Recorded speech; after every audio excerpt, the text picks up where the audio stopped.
Vamos a continuar con nuestra conferencia magistral que va a ser impartida por parte de Carl Winston Jones. Entonces, Carl Jones es reconocido globalmente en el ámbito de la publicidad y ha sido invitado a numerosos países para impartir seminarios. Entonces, aquí vamos a tener una conferencia magistral por un verdadero profesional del ámbito publicitario. De 1995 hasta 2010, Carl Jones fue el director de arte más premiado en la industria de la publicidad mexicana.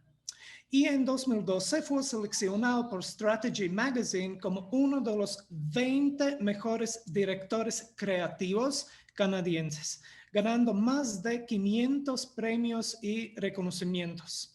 Actualmente, Carl Jones da clases en la licenciatura de Relaciones Públicas y Publicidad en la Universidad de Westminster en Londres y es investigador en esta misma universidad, el cual es uno de los centros más importantes de investigación en medios y la comunicación en Europa. Asimismo, es miembro fundador del grupo de investigación Latin American Studies en Westminster y su investigación doctoral en el Royal College of Art se llama Publicidad Descolonizadora, donde él propone redefinir el concepto de publicidad separándolo de una ideología específica. Ahora, en grandes rasgos, ¿de qué se va a tratar esta conferencia magistral? Entonces, en esta investigación, Carl Jones argumenta que la publicidad contemporánea difunde mensajes secundarios que refuerzan conceptos coloniales como la desigualdad racial y de clase, es decir, racismo y clasismo, así como una ideología neoliberal que apoya a la clase gobernante. Entonces, en esta conferencia, primero se va a explorar la historia de la construcción de México y del concepto de la raza. Después se va a abordar la historia de la publicidad mexicana y posteriormente se va a explicar el concepto de descolonización de acuerdo con la visión de diversos teóricos y académicos latinoamericanos. Y finalmente se va a plantear algunas soluciones posibles para descolonizar la práctica de la publicidad. Entonces, en esta conferencia no solo vamos a indicar, digamos, las problemáticas, sino que Carl Jones también nos va a empezar a indicar algunas posibles soluciones. Entonces, de antemano, muchas gracias a Carl Jones y después de su conferencia, entonces vamos a tener un bloque de comentarios y preguntas en la página de transmisión. Las personas que ya están viendo entonces este evento en vivo, creo que ya se dieron cuenta que se pueden escribir las preguntas, se las vamos a leer a Carl Jones y él esperamos que amablemente nos van a contestar a ellos también. Muchas gracias, Carl Jones. Adelante. Gracias, Julius. Entonces, hola a todos y bienvenido a mi charla. Recuerda que hablo inglés y vivo entre Londres y México. Entonces, porfa, disculpa mi acento un poco fuerte. Déjame compartir mi pantalla primero.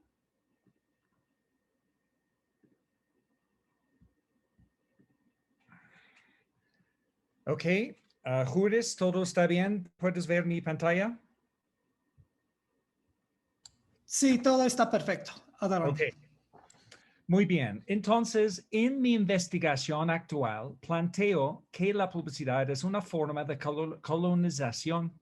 Durante 100 años, las agencias de publicidad occidentales invadieron los países en desarrollo y promovieron las marcas de sus clientes con el uso de las herramientas y técnicas de la publicidad. En este artículo se argumenta que la publicidad impreso o 2D contemporáneo difunde mensajes secundarios que refuerzan conceptos coloniales como la diferencia racial y de clase, así como una ideología neoliberal que apoya a la clase gobernante. Hoy voy a hablar sobre la descolonización de la práctica de la publicidad. Primero voy a explorar la historia de la construcción de México y de la raza. Después abordaré la historia de la publicidad mexicana. Posteriormente explicaré el concepto de descolonización de acuerdo con la visión de diversos teóricos y académicos latinoamericanos. Y finalmente plantearé algunas soluciones posibles para descolonizar la práctica de la publicidad. Como dijo Juris, esta es mi investigación de mi doctorado en el Royal College of Art en Londres y se basa en mi estudio previo, Racismo y Clasismo en la Publicidad Mexicana, con el apoyo de la Ryerson University y la York University, ambas son de Toronto. En este capítulo exploran varias teorías sobre los conceptos de Latinoamérica, México y raza que se crearon en el capitalismo y más adelante se refuerzan a través del neoliberalismo, luego de que los europeos arriban a lo que llamaron Nuevo Mundo. La mayor parte de las observaciones sobre descolonización proviene de teóricos latinoamericanos, algunos de los cuales se identifican como indígenas y otros como ciudadanos de América Latina.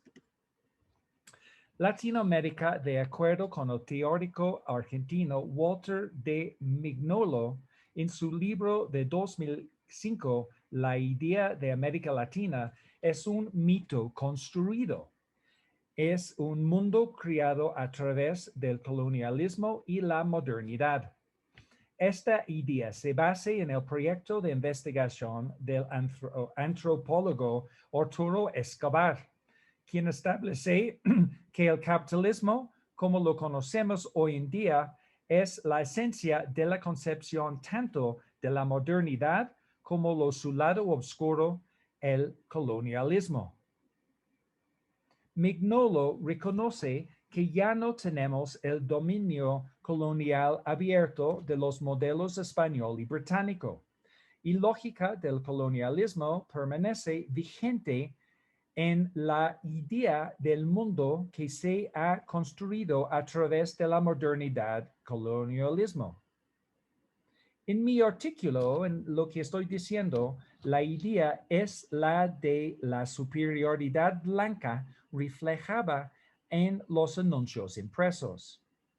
Es por esta razón que mi investigación aborda el tema de si el racismo y el clasismo permanecen en los mensajes publicitarios actuales y si el discurso de la era colonial de representar a los pueblos en una jerarquía donde los de piel blanca se encuentran en la parte superior y los de piel oscura en la inferior aún existen en los medios masivos de comunicación. De acuerdo con Mignolo, la idea de la superioridad europea es respaldada por una cultura donde la civilización europea se divide en culturas nacionales, mientras que el resto de la población mundial era concebida como poseedora de cultura, pero no de civilización.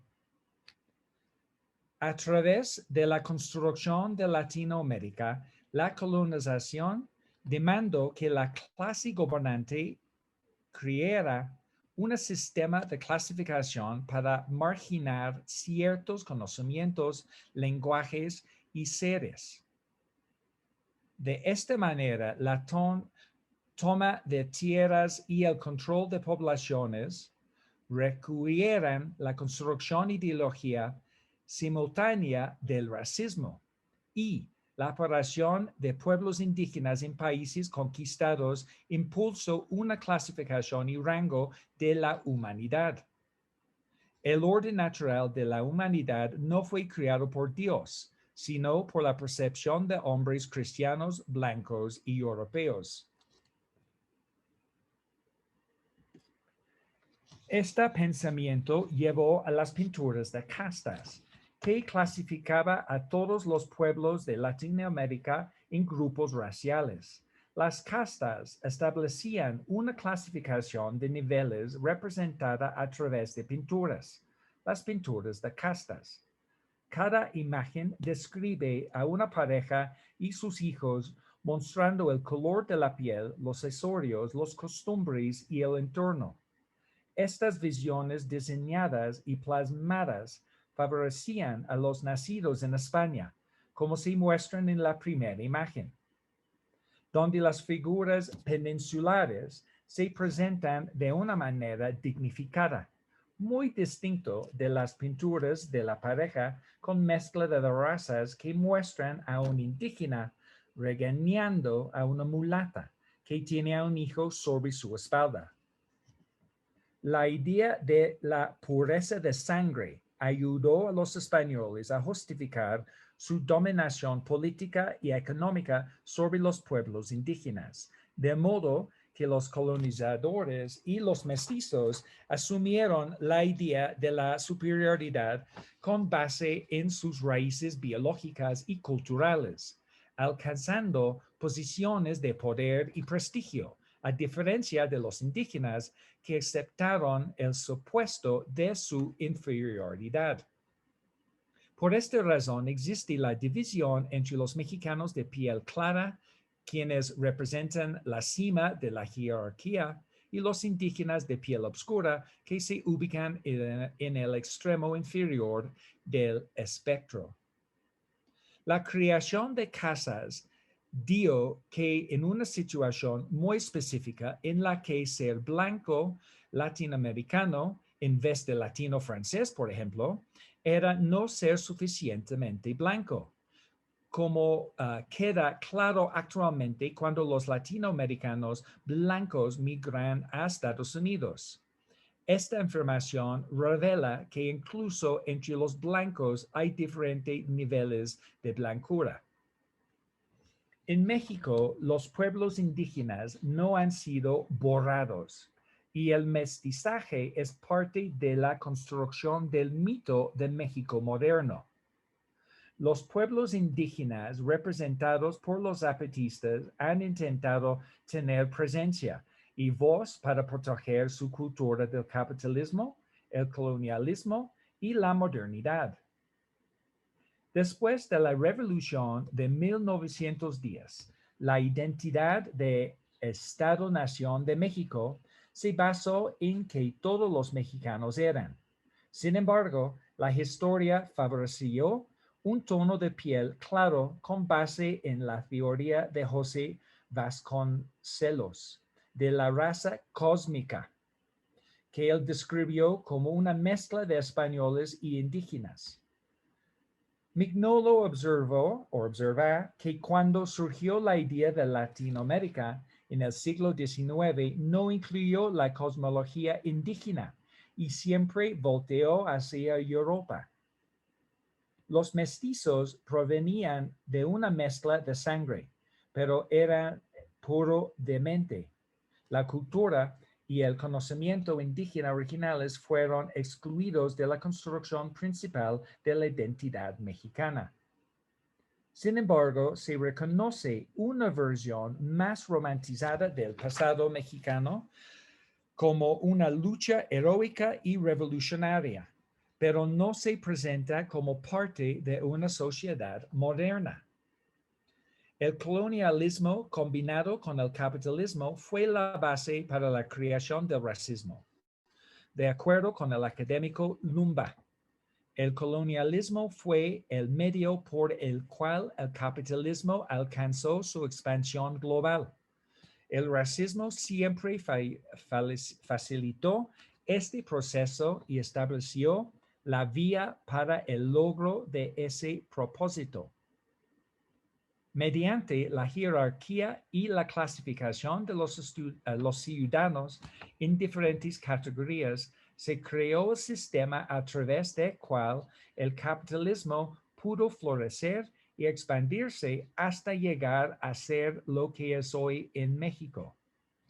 El acto de descolonización debe romper las complejas relaciones creadas dentro de una cultura postcolonial y buscar nuevos sistemas y métodos que respeten a las diversas comunidades dentro del Estado-nación posterior a la colonización.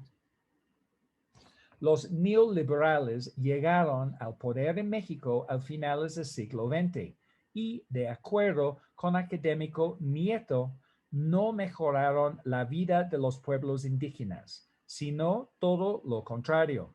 La privatización de muchos servicios dejó a los indígenas sin acceso a la educación ni a los servicios de salud y saneamiento, castigándolos a vivir en la eterna pobreza. Con esta situación en el México contemporáneo, es útil identificarse como mestizo o europeo o no como indígena. La presentación de la cultura popular en diversos medios está llena de personas de tez blanca que son proyectadas como superiores espiritualmente, como agradables, modestas, sensibles y de buen gusto y buen educados. Por el contrario, los indígenas son presentados en la televisión y en la publicidad como tontos, pobres y ignorantes, además de alcohólicos y agresivos. Otro grupo minoritario en México que permanece es el olvido está presente en una exposición en el Museo Memoria y Tolerancia de la Ciudad de México. Estas personas son llamadas afromexicanos y son mexicanos descendientes de africanos. Ellos solo aparecen en mensajes impresos de los años 1500 como parte de las pinturas de castas y antes de 2015 no figuraban en ninguna comunicación del gobierno ni estaban vinculados a ninguna marca en México.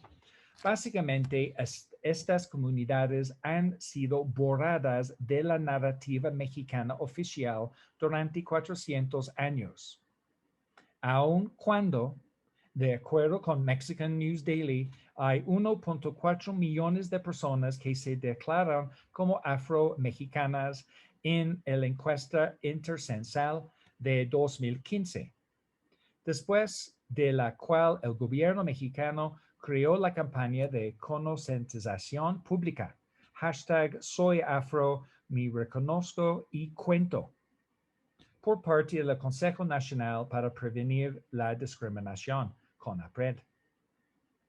Asimismo, en 2020, por primera vez, una campaña publicitaria se dirigió a los afromexicanos para convencerlos de declararse como tales para el censo mexicano.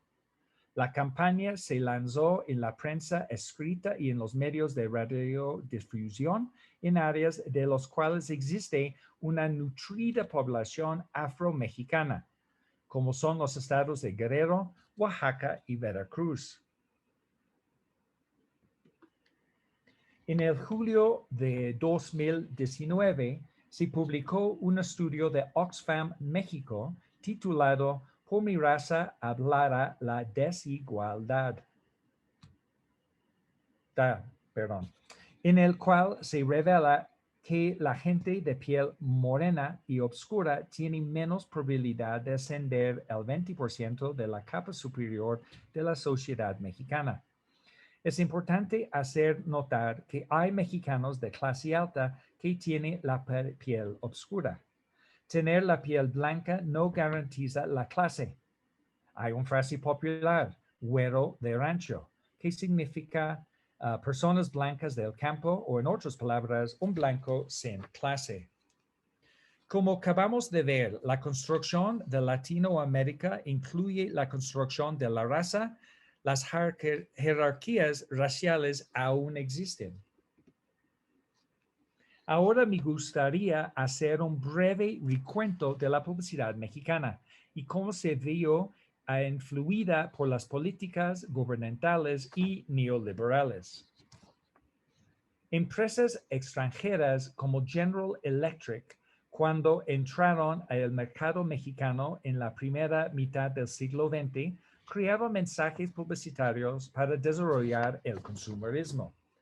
Los empleados de agencias de publicidad, tanto de origen mexicano como de origen extranjero, diseñaron y difundieron anuncios que reforzaban un discurso que ha estado vigente durante 500 años, respaldando una ideología que apoya a la clase en el poder. Aquí en este anuncio vemos a una mujer indígena lavando ropa a mano, comparada con un avance de la ciencia y la tecnología como una fuerza civilizadora. Caracterizaba el estilo de vida y las tradiciones de indígenas, campesinos y obreros como retrógradas. El estereotipo de un indígena vinculando con las tradiciones reflejaba el viejo México, mientras que la lavadora revelaba una nueva tecnología creada por el mundo no tradicional. La promoción de la superioridad europea y estadounidense en el Estado-Nación de México aún ocurre en los mensajes publicitarios actuales. Antes de la llegada de los españoles hace 500 años, los comerciantes aztecas llamados pochtecas viajaban por Mesoamérica ofreciendo sus productos. Vendían en los mercados y directamente a la clase noble, de lo cual muchos de ellos formaban parte. En los mercados empleaban herramientas y técnicas básicas aplicadas por los comerciantes de hoy. Demostración de artículo, los colores y la disposición para anunciar sus productos a los consumidores. Los aztecas también tenían un extenso alfabeto que era tanto visual como hierográfico. Los españoles declararon a México como su propiedad en 1521 y introdujeron la religión católica junto con los medios de comunicación europeos, la lengua española, la comunicación visual afín al arte y documentos impresos como los panfletos. El teórico argentino Mignolo comenta en su libro de 1995, El lado más oscuro del Renacimiento, que el colono Bernardo de Aldrete observaba en 1606 que el vencedor siempre impone su lenguaje al vencido. Aldrete escribió sobre cómo los aztecas imponían su lengua a los pueblos indígenas cercanos a Tenochtitlan y que los españoles hicieron lo mismo con los conquistados aztecas y mayas. Según Mignolo, Aldrete pensaba que como el alfabeto azteca le faltaban letras. Por eso mismo los amerindios andaban desnudos o semidesnudos. Si los amerindios como los nobles aztecas estaban vestidos, podía darse por hecho que hablaban buen castellano. Él concluyó que si estaban desnudos, entonces no hablaban castellano. Esto es una evidencia de lo que los españoles pensaban de los indígenas. Es decir, que los veían como incivilizados y carentes de una lengua que fuera suficientemente rica para incluir muchas letras. Esto inspiró a los españoles a imponer el castellano con el fin de civilizar a los aztecas.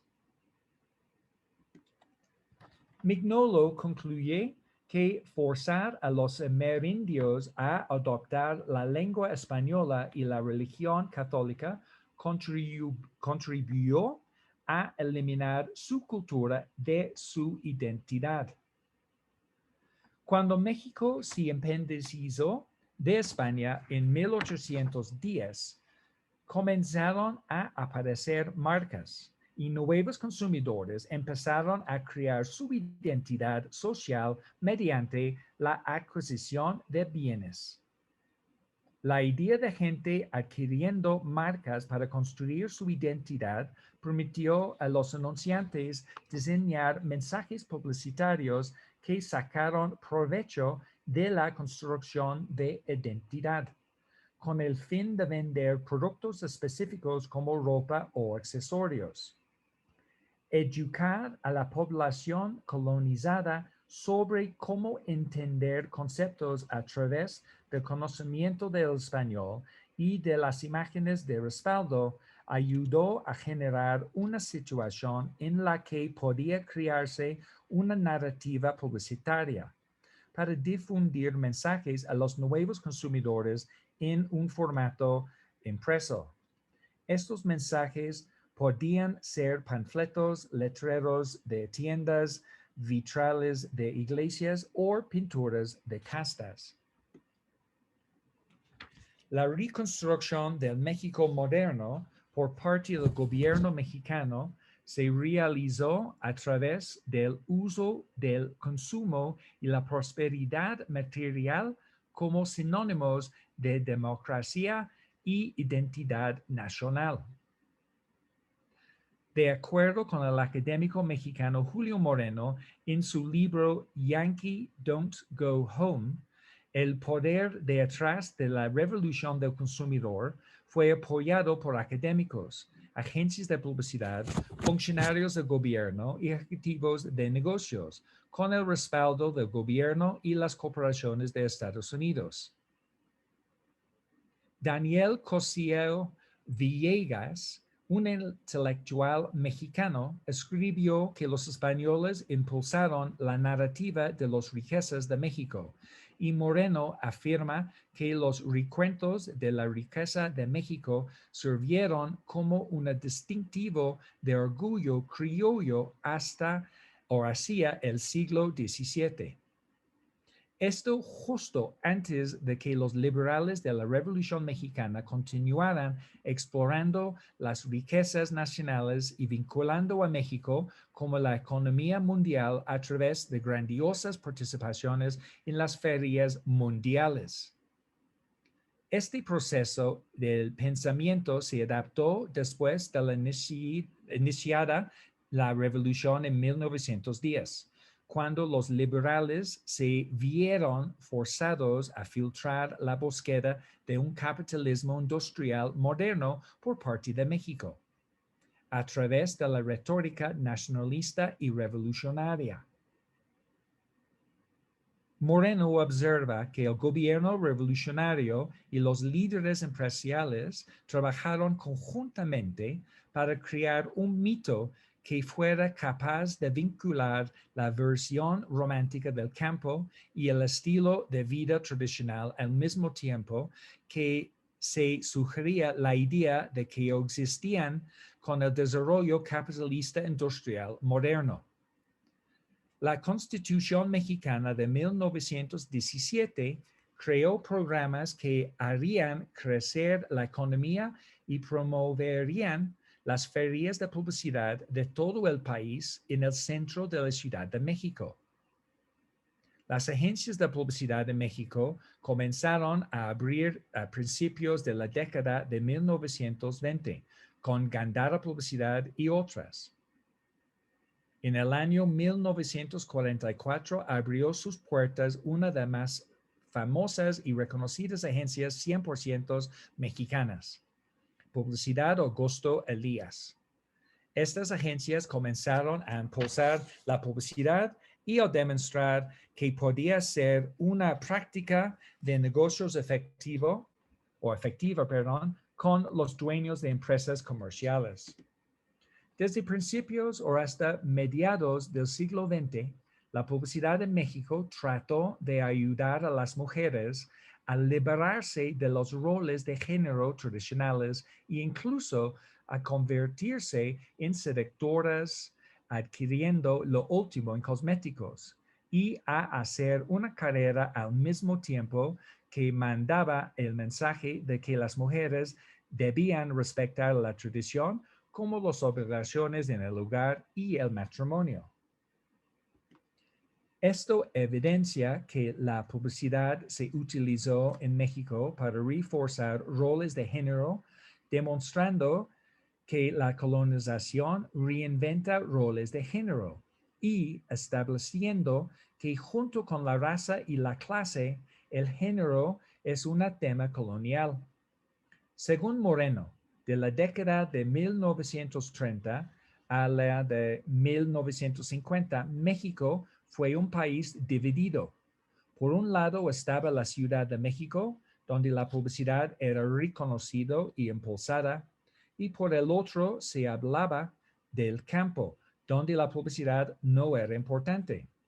Estos dos ámbitos, combinado con el mito creado por el gobierno, revelaban que México era un país de contradicciones, un país donde se veía hacia adelante al aceptar la modernidad, pero donde también se veía hacia el pasado con sus tradiciones, y este contraste creaba un conflicto.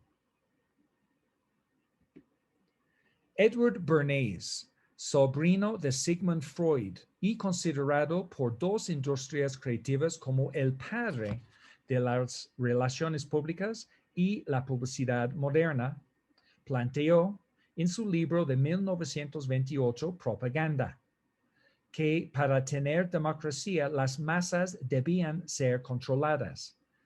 Esto se llamó ingeniería del consentimiento. La idea de controlar a las masas se llevó a la práctica en México a fines de la década de 1940 con el organismo de publicidad ANP, que trabajó conjuntamente con el gobierno mexicano, el cual deseaba centrarse en la creciente clase media para convencerla de ser consumidores y adoptar el estilo de vida estadounidense a través de la adquisición de las marcas publicitadas. Al analizar el incremento o crecimiento de agencias de publicidad internacionales y locales apoyadas por los capitalistas mexicanos y norteamericanos, cuya misión era promover el estilo de vida consumista, se ve uno obligado a concluir que un efecto secundario de esta actividad fue alentar un estilo de vida blanco, ofreciendo marcas utilizadas por estadounidenses blancos a la mayoría de la población mestiza de México. Estos mensajes reforzaban el estilo de vida blanco al presentar modelos con rasgos europeos para reflejar el estilo de vida norteamericano y europeo con esas marcas. Recientemente, una campaña publicitaria con carteles en exteriores de la cadena de tiendas departamentales Sears, propiedad de uno de los hombres más ricos del mundo, Carlos Slim, muestra a una mujer indígena vendiendo brazaletes junto a una turista blanco. Otro cartel mostraba a un hombre blanco viendo a una persona indígena. El encabezado del anuncio decía vacaciones. Este anuncio muestra una superioridad blanca a través de la mirada hacia abajo del modelo, al tiempo que destaca las diferencias entre la ropa primitiva y la moda contemporánea. Este anuncio también objetiviza a los no europeos como algo para ser visto en vacaciones, un objeto para tomarse una selfie con él, como un animal en el zoológico. Sears no retiró los carteles y respondió con un tweet diciendo que celebran la cultura mexicana. Como se demuestra en este visual de la línea del tiempo de la supresión, los mensajes 2D impresos tienen una historia de olvido y, por tanto, de supresión de diversos pueblos de la memoria. Cuando los españoles arribaron a México, clasificaron a sus habitantes en castas.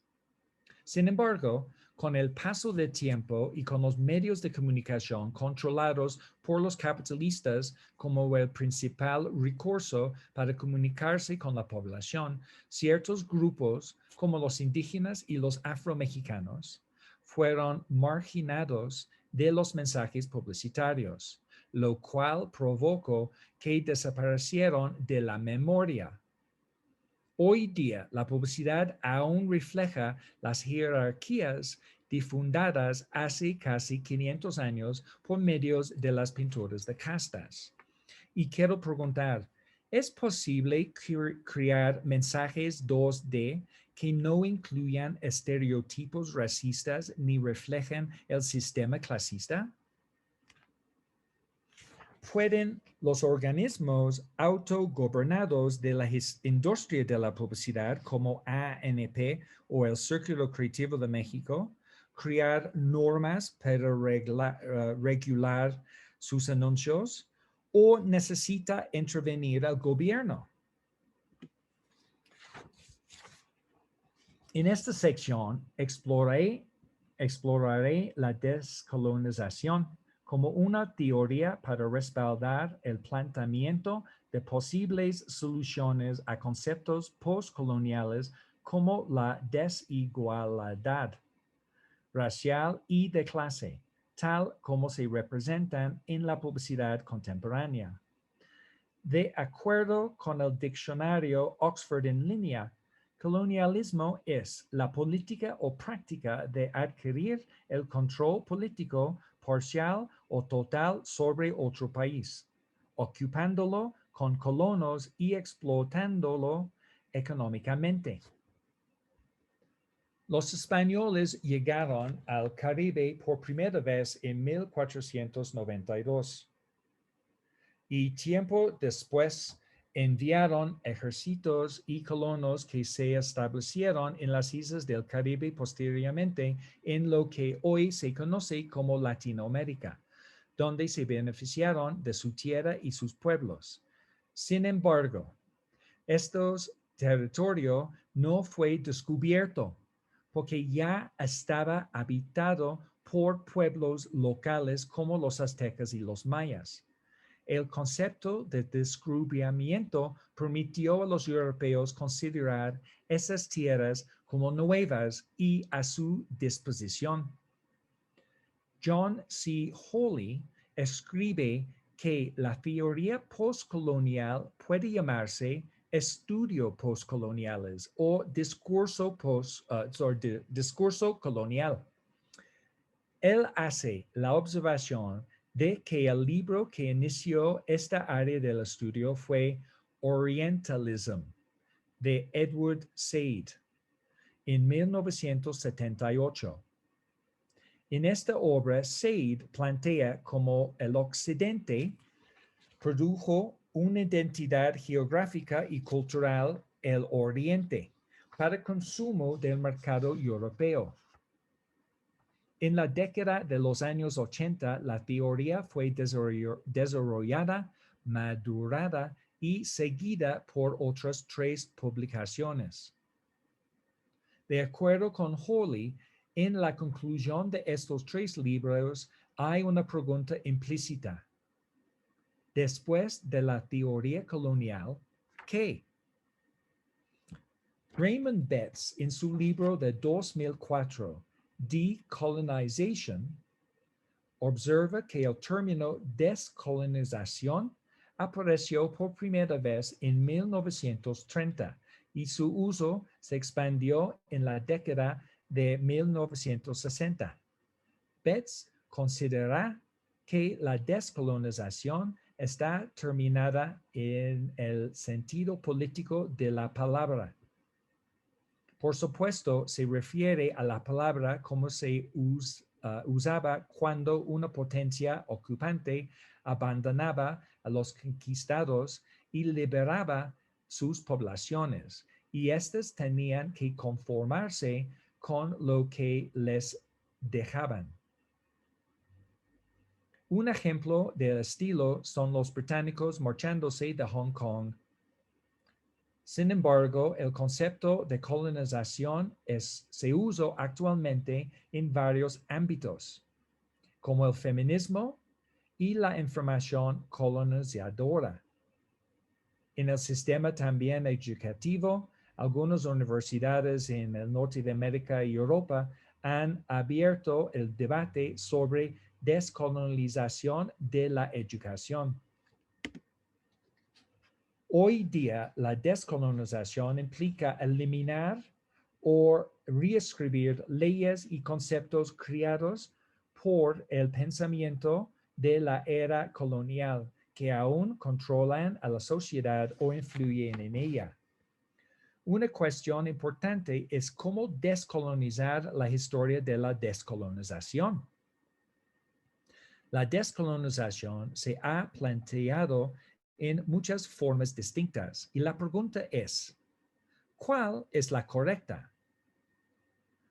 Otro problema que ha aflorado en relación con la descolonización tiene que ver con temas surgidos al interior de las sociedades que fueron colonizadas y ahora son libres, como los derechos de género.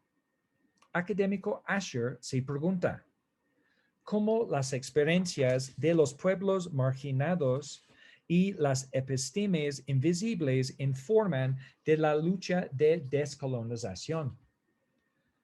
Mientras revisó estas observaciones sobre descolonización, siento que cuando se descolonizaría, es importante considerar cómo han avanzado los derechos humanos y no poner a los pueblos colonizados en el mismo punto en que se encontraban cuando fueron colonizados. Los autores de Hong y Ixa reconocen el beneficio de llevar a cabo un análisis de la descolonización a través del lente feminista, que lleva a atender y cuestionar las divisiones y jerarquías de género en la sociedad. El acto de descolonizar debe reconocer que es necesario considerar los derechos de la mujer junto con los derechos raciales y LGBTQ, ya que el mundo avanza y debe abordarse la descolonización. Mignolo afirma en su libro 2005, La idea de América Latina, que la teoría descolonial surge de proyectos de descolonización del conocimiento y el ser que llevarán a imaginar de otra manera la economía y la política. Básicamente es una teoría que examina las raíces del colonialismo moderno después de la invención de América Latina. Asimismo, Mignolo supone que el avance de la modernidad, el colonialismo trabaja para cubrir su propia huella ideología borrado y desplazando, lo que difiere del ideal y se opone a la marcha de la modernidad. Un ejemplo es como después de la revolución en 1910, el México moderno encarnó en una cultura mestiza que es una mezcla de lo tradicional y lo moderno. Mignolo plantea dos fases de descolonización. Antes de 1990 se centraba en la descolonización política y en forma menos clara en la descolonización económica. Y que B, ahora la descolonización y la subjetividad se dan a través de la imaginación de alternativas del capitalismo, alternativas del Estado moderno y su dependencia del poder militar. Mignolo observa que la descolonización debe centrarse más en el conocimiento y el pensamiento. La nueva descolonización que se concentra en una perspectiva indígena del colonialismo crea otra historia otra perspectiva de esta historia. Y un ejemplo sería el Manifiesto Zapatista, dado a conocer en 1994 durante el levantamiento en Chiapas y el sur de México. Esta declaración ve la historia desde una perspectiva indígena y no desde la perspectiva del gobernante mestizo o desde la visión europea.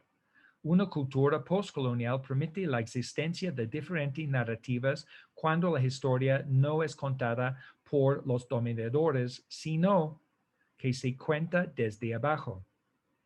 Así, con base en esta revisión del concepto de descolonización por parte de varios teóricos, primero existe el colonialismo o la colonización, y después el acto de descolonización que crea una cultura o sociedad postcolonial.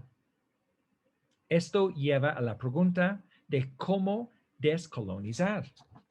Una posible solución al acto de descolonización es lo que Mignolo llama en un artículo periodístico de 2017 desvinculación.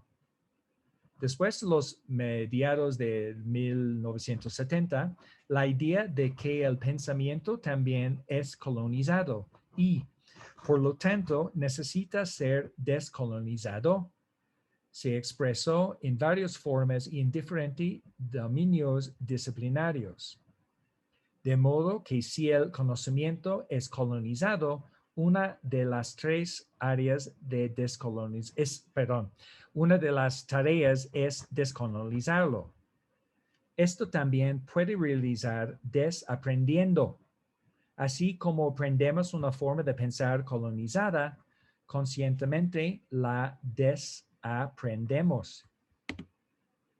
Esta es una de las tareas que estoy intentando con mi doctorado a través del análisis de las herramientas y técnicas utilizadas para crear mensajes publicitarios, además de mi anterior proyecto, el Criolas, donde intenté compartir conocimiento con la población mexicana a través de exhibiciones artísticas y los medios masivos de comunicación, con el objetivo de establecer una conversación entre mexicanos sobre la raza y la clase. Mignolo ve a la descolonización como creación de varias verdades o versiones. Por su parte, Fanon establece que la descolonización es una doble operación que incluye al colonizado y al colonizador. Y para que esto tenga éxito, el proceso necesita la guía del conocimiento colonizado que viene desde abajo. En su libro de 2018, El fin del imperio cognitivo, Bonaventura de Sousa Santos cree necesario permitir a los grupos sociales representar al mundo como suyo y en sus propios términos, porque solo así podrán cambiar de acuerdo con sus propios o propias aspiraciones. Esto puede realizar por medio de lo que se llama la sociología de las ausencias, donde los pueblos colonizados que estaban ausentes del gobierno de su tierra y de la creación de leyes se tornan presentes para identificar y validar conocimiento que reinventen la independencia y la liberación social. De Sousa también reconoce las diferencias entre el norte y sur globales. La colonizada Norteamérica se asocia con el modo de pensar anglosajón, mientras que el sur global se identifica con la forma española. México se encuentra en el medio como puente o frontera entre las dos epistemologías. Esto podría explicar por qué México puede considerarse un país conflictado. Su ubicación entre el sur latino y el norte anglo, la forma de vida tradicional latina frente a la moderna forma occidental. El europeo de piel más clara versus la indígena de piel oscura. ¿Y qué hay con los mestizos en el medio? Para la práctica de la publicidad, yo veo el proceso de descolonización como el acto de analizar reglas que fueron creadas por los colonizadores. Y voy más allá, al cuando el territorio no estaba colonizado, para preguntar, ¿cómo se fabrica de la publicidad mexicana si no se hubiese invadido México? De acuerdo con mi investigación, son las reglas no dichas que gobiernan la publicidad 2D las que deben ser desvinculadas. ¿Y cuáles son estas reglas no dichas?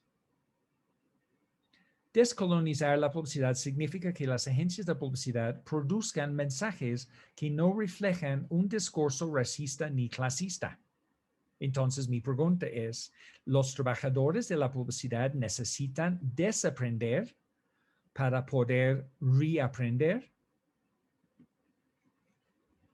Aquí me gustaría mostrar primero una lista de posibles reglas para crear un estatuto que las agencias de publicidad y los organismos industriales, junto con las marcas y sus departamentos de marketing, adoptaran como un paso hacia la descolonización de la publicidad. Después se dan ejemplos de anuncios como una muestra de hacia dónde podría ir la publicidad si es descolonizada. La siguiente lista enumera algunas ideas mías para empezar una conversación dentro de la industria creativa sobre cómo podemos desaprender. Primero es eliminar los estereotipos negativos. Y aquí tenemos dos anuncios, uno de Coca-Cola, donde este anuncio está reforzando el concepto del macho, y el otro es de Burger King, como un hombre que representa a Estados Unidos y a su lado es un hombre que representa a México. Y los dos son estereotipos. Y yo creo que lo de México no es un estereotipo tan positivo para el país. Segundo, es igualar la representación de género. Aquí tenemos dos anuncios. Uno fue de, no recuerdo, es un parque, yo creo. Y aquí tienen Día de la Madre y tiene una mujer con una respiradora. Y justo el otro lado es un anuncio de Maestro Olimpio celebrando el Día de la Madre con una mamá enseñando a su hija cómo limpiar ventanas, diciendo básicamente que las mujeres deben estar en casa. También me gusta terminar con la búsqueda de audiencias o audiencias objetivo y no reflejar el mercado objetivo sus propias ideas racistas y clasistas. Aquí estoy refiriendo de cuando hacemos publicidad, normalmente estamos estudiando el target market o la gente donde queremos vender. La gente, en este caso, Palacio de Hierro, es la gente con dinero. Entonces, ¿qué hacemos? Es estudiar a esta gente y reflejar qué piensan en los anuncios. Y aquí tenemos una campaña de Palacio de Hierro celebrando la diversidad, pero es la diversidad blanca. No hay morenos ni no hay gente indígena en la publicidad. La campaña no es tan diversa. Y también no presentar a una persona morena en un mar de rostros blancos. Ese es un anuncio de Barcel para lanzar un producto, se llama Monster Runners. Aquí tenemos el público reaccionando a algo que pasó y ahí con la línea roja estoy enseñando dónde está el moreno en un mar de rostros blancos. ¿Por qué hacen esta publicidad? Y también evitar hacer anuncios de caridad que muestren a niños indígenas pobres, como el programa Un Kilo de Ayuda. En la publicidad, cuando ponen indígenas, siempre es gente que son pobres. Entonces, esto refuerza como ideas, estereotipos negativos, ¿no? Que todos los indígenas son pobres y necesitamos apoyar a ellos. Y no están celebrando los indígenas que hicieron muy bien. Y también descolonizar las herramientas de la publicidad, como mencionó el doctor Manuel Guerrero Martínez al principio. Él dijo de la palabra Latin American look Y este es un ejemplo del casting para un comercial de Aeroméxico, cuando en su petición de modelos para mandar el casting para el comercial eran dichos muy racistas. Entonces, quiero enseñar algunas soluciones y campañas. A continuación, se presentan anuncios publicitarios recientemente difundidos en México que, según mi opinión, son el comienzo del proceso hacia la descolonización de la publicidad mexicana. Esta fue una campaña para Whiskas, la comida de gato, donde ellos fueron a la gente de nivel E o gente que son de un socioeconómico más bajo. Y ellos filmaron gente en su casa, sin maquillaje, sin luces, sin nada. Fue muy rústico la forma de filmar, pero filmaron y reflejaron la verdad de los mexicanos de este nivel. También Alka-Seltzer, esta es una campaña de Alka-Seltzer, donde ellos reflejaron la vida y la comida mexicana, y estos son gente real, no son modelos. También recientemente Victoria, la cerveza, hicieron una comercial excelente celebrando el Día de los Muertos, reflejando el pueblo. Y por fin esta campaña que yo platiqué antes de la agencia de Fabiola Fernández, y ellos van a platicar después de mí, que es sobre el censo para que la gente declaran que son afromexicanos.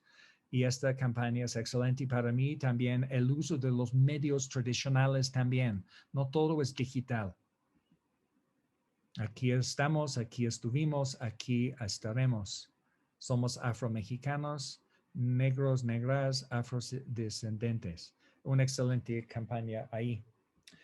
Entonces, en conclusión, en la jornada del día de hoy, analizamos cómo se crearon las jerarquías raciales hace casi 500 años, donde los europeos eran colocados en la parte superior y los indígenas en la inferior. También exploramos cómo el proceso de descolonización implica eliminar o reescribir reglas y conceptos legados del pensamiento colonial que aún controlan a la sociedad o influyen en ella. Vivimos cómo la publicidad refuerza los estereotipos raciales y de género. Y finalmente, planteamos algunas soluciones posibles para descolonizar la práctica de la publicidad en México. Por supuesto, todos estos pasos también se alimentan de los esfuerzos de descolonización realizados en todo el mundo. Y los actos de descolonización finalmente originarán una sociedad más igualitaria, y eso es algo por lo cual vale la pena esforzarse. Gracias por la oportunidad, por platicar. Y si quieres seguirme, aquí son mis redes o mis plataformas de medios sociales. Gracias por la oportunidad. Muchas gracias a ti, Carl. Excelente conferencia. Entonces creo que tuvimos Carl nos pudo dibujar muy bien, digamos, el contexto histórico, el panorama del contexto histórico, y además un panorama general de las expresiones del racismo y clasismo en la publicidad. Entonces te agradecemos mucho, Carl, por tu exposición. Por cierto, ahí el público también te está mandando saludos y felicitaciones por la exposición. Gracias. Ahora, tenemos 4 preguntas. Ya vamos a pasar al bloque de preguntas y comentarios. Carl, ¿cómo tú prefieres? ¿Vamos a ir una por una o te las leo todas las 4 y como que las vas una por una? Ok. Yeah. Ajá. Entonces, vamos a empezar con una pregunta por parte de Simona, que pregunta, entonces, más bien comenta, pero su comentario involucra implícitamente una pregunta. Dentro del discurso publicitario, lo indígena podría ser considerado como algo objetivado, es decir, entonces un objeto de mercancía más que una persona con agencia. Yes, definitivamente es un objeto para comprar. Sí, como vimos en los anuncios de Sears y también cuando ves publicidad del país de México, cuando venden México a los extranjeros, usan la cultura indígena para traer los extranjeros aquí como objeto para ver. So definitivamente es un objeto de mercancía, sí. Ok, gracias. La próxima, y ahí voy a unir dos preguntas. Nos están preguntando, Jorge nos está preguntando si de verdad se puede descolonizar la publicidad. Es decir, por un lado pueden haber como iniciativas, pero de verdad, por otro lado, puede ser, digamos, puede haber la voluntad de hacerlo. Porque la verdad, según Jorge, los propios medios como que no, a lo mejor no están tan interesados en hacerlo, ¿no? Tú mencionaste que el cambio debe de empezar desde abajo, ¿no? Y a esta pregunta yo podría añadir que desde mi propio conocimiento, efectivamente, es muy frecuentemente nos podemos encontrar con un posicionamiento por parte de los creativos y digamos, autores intelectuales de la publicidad que dicen, no, pues nosotros estamos haciendo la publicidad que la gente quiere ver. Y luego si le preguntas, digamos, al público, la gente dice, no, pues sí tenemos esta publicidad porque nos están como que convenciendo que esto es lo bonito, ¿no? Entonces los medios nos están convenciendo que eso es lo bonito, ¿no? Entonces tenemos un circuito cerrado, ¿no? Ahí. Entonces la pregunta es que de verdad sí se puede descolonizar. Well, eso es que estoy investigando. Y no sé porque estoy investigando ahora y estoy analizando, estoy en el proceso de analizar y buscar soluciones y oportunidades como que tengo ahora con ustedes.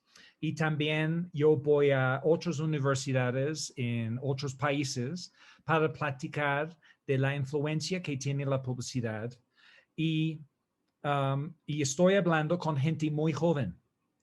Y hay un dicho en inglés que no puedes, that you can't teach an old dog new tricks, que no puedes, no sé cómo decirlo en español. ¿Tú sabes, Sí, Juárez? enseñar trucos nuevos, ¿no? A un perro viejo, literalmente. Exacto, Sí. exacto. Entonces, mi forma de ver es para el futuro y estoy hablando con gente más joven que están aprendiendo y también tenemos las teorías que estoy dando a la gente para que ellos tomen la decisión.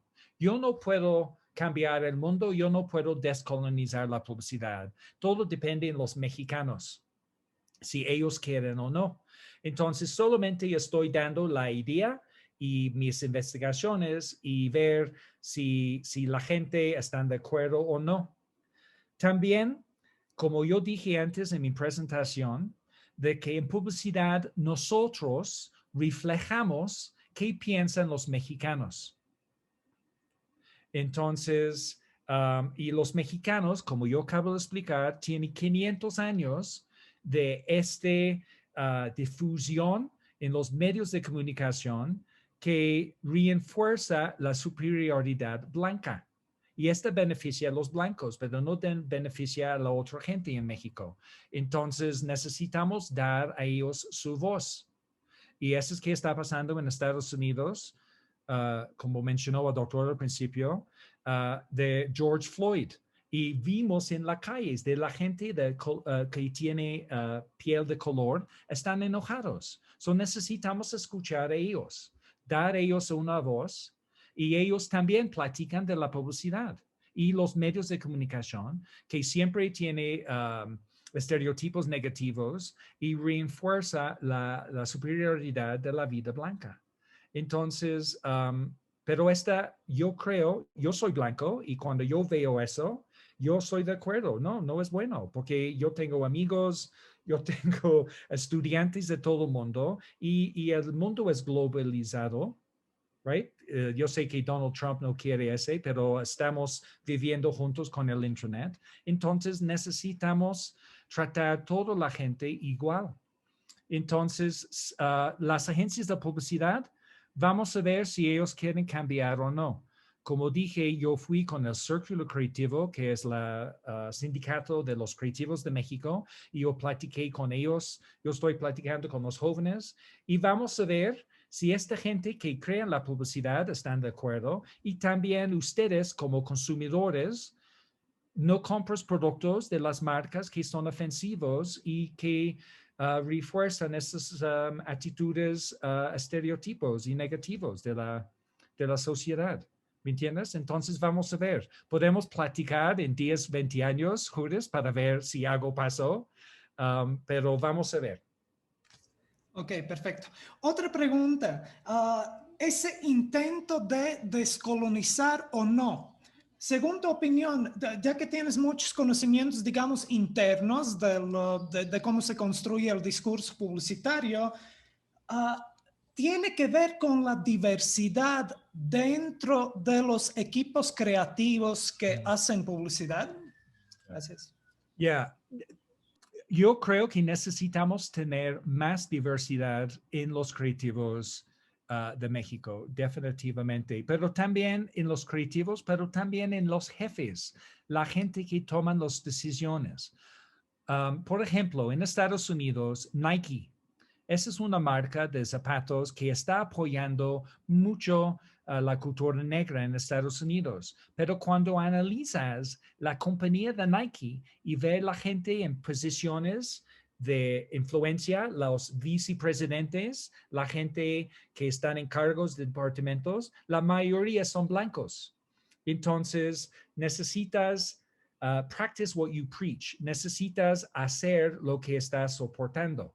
Entonces, también en las agencias, si tú ves las agencias y ves los jefes de agencias y los directores creativos, que son los jefes de creatividad en México, la mayoría tiene rasgos europeos. Entonces, yo creo que también para tener publicidad más que refleja mejor la sociedad mexicana, necesitamos contratar más gente de color y también indígenas, que ellos son parte de la decisión. Y cuando hacen anuncios para un kilo para ayuda, que también indígenas son parte de la decisión de aprobar esta publicidad, porque reflejan gente pobre, porque no podemos ver indígenas que hicieron bien, que están trabajando bien en su cultura, no en el mundo capitalista tampoco. Necesitamos respetar sus culturas, su forma de ver, sus narrativas y promover ese, para que su voz esté escuchado y no eliminado, como pasó con los afromexicanos. Ok, perfecto, gracias. Y la última, que te pregunta Abraham, ¿qué opinas sobre la imagen de madre patria que se encuentra en los libros de la CEP? Digamos, dentro del contexto de la representación, obviamente, ¿no? Ya, déjame googlear. Madre patria. Ok, déjame. Sí, madre patria CEP, así lo vas a encontrar seguramente. Yeah, I mean, diferentes países. Gran Bretaña tenemos uno y también en Francia ellos tienen su versión. So, si yo voy a analizar ese visual, yo voy a buscar semióticamente la historia y ver si esta realmente es algo que salió de México o tiene mucha influencia de Europa. Porque como dije, yo vi algo similar en Gran Bretaña y Francia. So, no tengo mucha opinión ahora porque no estudié bien esta imagen. Ok, bueno, perfecto. De nuevo, muchísimas gracias por tu conferencia. Te lo agradecemos mucho, Carl. Estuvo excelente.